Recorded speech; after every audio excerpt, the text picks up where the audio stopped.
Bapak sekalian saya hormati para alim ulama. Seperti tadi disampaikan oleh Ketua Umum DPP FUHAP bahwa kantor yang selama ini dipakai sebagai sekretariat amatlah mungil, tetapi yang diwadahi amatlah besar.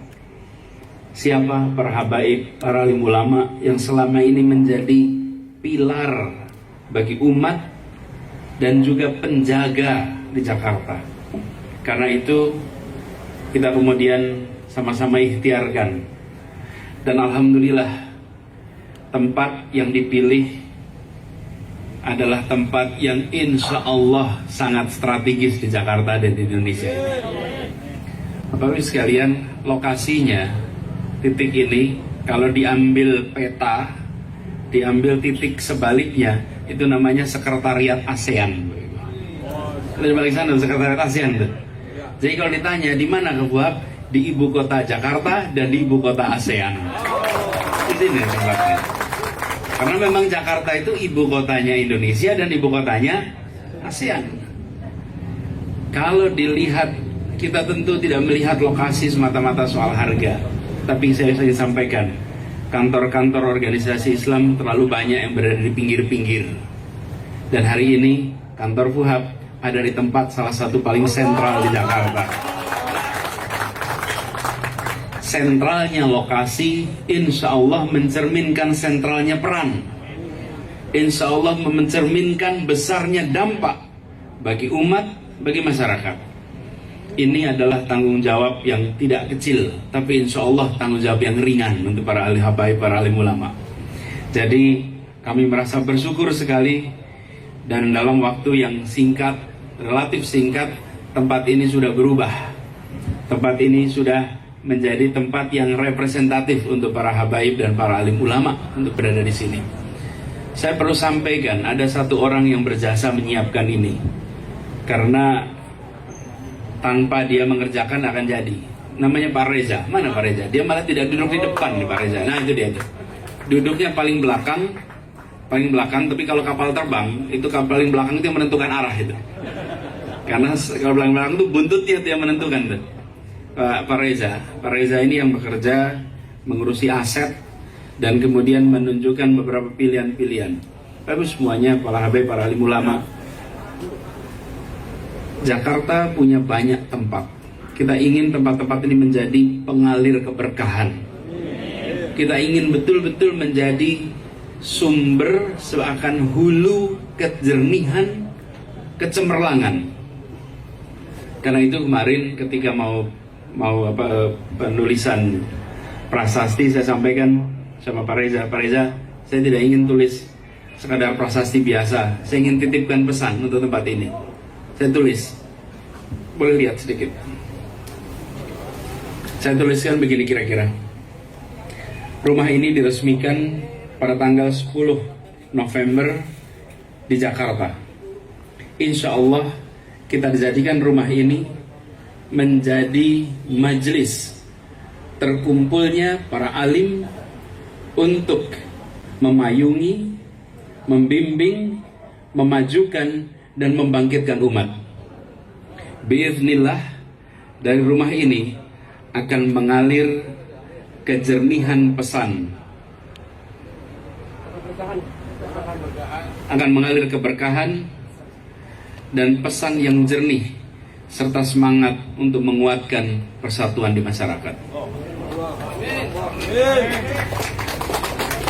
Saya berharap ini akan menjadi rumah untuk selamanya, yang bisa dikelola walaupun secara kontrak 5 tahunan, tapi insya Allah 5 tahun lagi diperpanjang, 5 tahun lagi diperpanjang, 5 tahun lagi diperpanjang, 5 tahun lagi diperpanjang, 5 tahun lagi diperpanjang. Itu ada masanya nanti. Ada masanya. Begini, kalau belum masuk waktu jangan adzan. Nanti semua orang lihat jam berapa ini? Oh udah adzan gitu. Kalau tidak boleh adzan, bolehnya apa? Tarhim saja. Kalau tarhim tidak ada yang lihat jam gitu. Nah, jadi para habaib, para alim ulama, sekaligus ini hari yang tepat karena dilaksanakan pada saat kita memperingati Hari Pahlawan.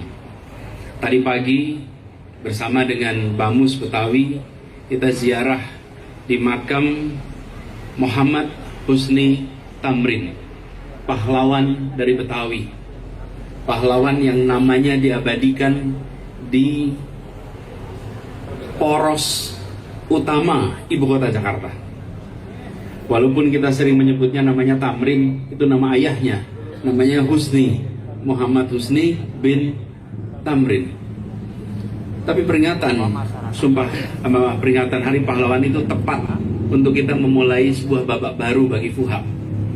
Harapannya lokasi strategis ini membuat lebih banyak dijangkau, lebih banyak umat yang datang, lebih banyak para alim ulama dari mana-mana bisa menjangkau tempat ini. Saya perlu garis bawahi, masa depan Jakarta bukan di kendaraan pribadi, masa depan Jakarta di kendaraan umum, di bis, di MRT, dan lokasi ini tinggal jalan kaki sampai stasiun MRT. Jadi nanti mendarat di Cengkareng sampai ke tempat ini tanpa perlu pindah-pindah, sampai ke sini. Mendarat di Halim sampai ke sini. Pergi dari mana-mana, perjalurnya kendaraan umum. Kita lihat negara-negara kota-kota maju sudah menggunakan kendaraan umum. Jakarta sekarang menuju ke sana. Kenapa? Tempat ini menjadi sangat strategis supaya apa yang tadi disampaikan Pak Kiai Syukron Makmun dari pesan sebelum 20 jangan dulu nasional. Insya Allah tersambungkan lebih cepat daripada yang direncanakan. Jadi nanti bukan hanya 20, insya Allah 34. Kalaupun provinsinya tambah juga ini nanti Fuhabnya. Jadi transportasi umum itu masa depan dan pilihan lokasi berdekatan. Para habaib, para ilmu ulama yang saya hormati, saya ingin sampaikan dalam kesempatan ini titip kenapa kendaraan umum dibangun di Jakarta. Di Jakarta ini tanpa kita sadari kita ini terpisah-pisah. Yang memisahkan kita apa? Alat transportasi. Dari rumah naik motor bagi yang mampunya motor, naik mobil bagi yang sudah punya mobil. Mobilnya pun tergantung harganya, ada levelnya. Sampai di tempat kerja tidak bertemu, kerja di kelasnya masing-masing. Antar kelompok masyarakat itu terkotak-kotak tanpa kita sadari. Wah, kalau belanja, shopping mallnya beda-beda. Hatta datang ke Tanah Abang, di situ ada Plaza Indonesia, ada Grand Indonesia, dan ada Tamrin City, ada Pasar Tanah Abang. Yang masuk Tamrin City tidak berani masuk Plaza Indonesia. Yang masuk Plaza Indonesia tidak pernah menyentuh Tamrin City. Betul tidak? Ya. Habib yang kebun kacang tahu persis seperti apa itu tempat. Terbagi terkotak-kotak. Terkotak-kotak, kenapa? Karena negara membiarkan itu tumbuh, diserahkan pada pasar, diserahkan pada swasta untuk mengatur di mana bertemunya masyarakat. Sehingga tanpa kita sadari terkotak. Siapa yang bisa mempersatukan? Siapa yang bisa membuat semua perasaan yang sama? Yang sosioekonomi rendah masuknya toko yang beda, Plaza Indonesia beda, Grand Indonesia beda. Mau tahu di mana tempat yang miskin bisa duduk bersama, yang miskin bisa percaya diri duduk paling depan? Namanya masjid, Bapak Ibu. Di masjid tidak ada perasaan takut untuk masuk dan duduk di sof paling depan. Boleh saja di rumah hidupnya sulit, sampai di masjid dia bisa bersebelahan dengan seorang ulama yang sangat tersohor. Dia boleh berdekatan dengan pejabat paling tinggi di wilayahnya tanpa ada perasaan terganggu, dan tidak ada ketakutan masuk masjid manapun. Tidak ada, cek saja. Tapi kalau masuk tempat-tempat lain di Jakarta ini ada bedanya. Karena itu, kenapa transportasi yang kedua nih? Masjid satu, yang kedua transportasi. Kita ingin di transportasi umum itu orang berdiri sama tinggi, duduk sama rendah. Masuk MRT, mau presiden, mau office boy, mau CEO, mau pengangguran, berdirinya sama. Tidak ada ruang VIP, tidak ada business class, semuanya setara. Apa yang dibangun? Perasaan kesetaraan, perasaan keadilan, perasaan bahwa kita dapat perlakuan yang sama. Dan yang tidak kalah penting, berinteraksi. Karena interaksi kita selama ini dipisah-pisahkan oleh strata ekonomi. Ini ikhtiar kita. Karena saya sebut soal transportasi umum, karena kebetulan dekat dengan sekretariat FUHAP, dan nantinya menggunakan ini sebagai alat untuk datang ke sini. Jauh lebih mudah. Bagi Lutfi tinggal naik Transjakarta, bisa langsung turun depan sini, Be. Dari Kebayoran Lama datang ke sini gampang betul. Jadi Bapak sekalian, para ulama, kita akan ketemu dengan Jakarta yang berubah, dan lokasi ini tidak akan tertinggal dalam perubahan itu. Justru ini menjadi bagian dari masa depan wajah kota Jakarta. Insya Allah ini diberikan kemudahan sehingga bisa tuntas dalam waktu yang lebih cepat dari yang direncanakan. Para ulama yang saya hormati, mari kita sama-sama jaga tempat ini. Mari kita jaga bukan hanya fisiknya, tapi kemuliaannya dan kegiatannya. Insya Allah kami terus akan dukung kegiatan-kegiatannya di FUHAP, dan menjadi seperti yang tadi disampaikan, ini benar-benar sentral, magnet tempat semuanya bisa berkumpul, bersilaturahmi. Terima kasih, kurang lebih mohon dimaafkan. Wallahu muwaffiq ila aqwamit thoriq. Assalamualaikum warahmatullahi wabarakatuh.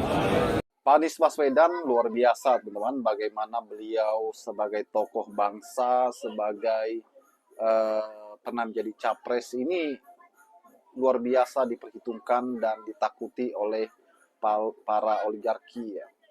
Bagaimana pihak-pihak yang tidak suka dengan Anies ini, ya, kemudian ingin menjatuhkan Anies Baswedan, teman-teman. Namun kebenaran tetaplah kebenaran.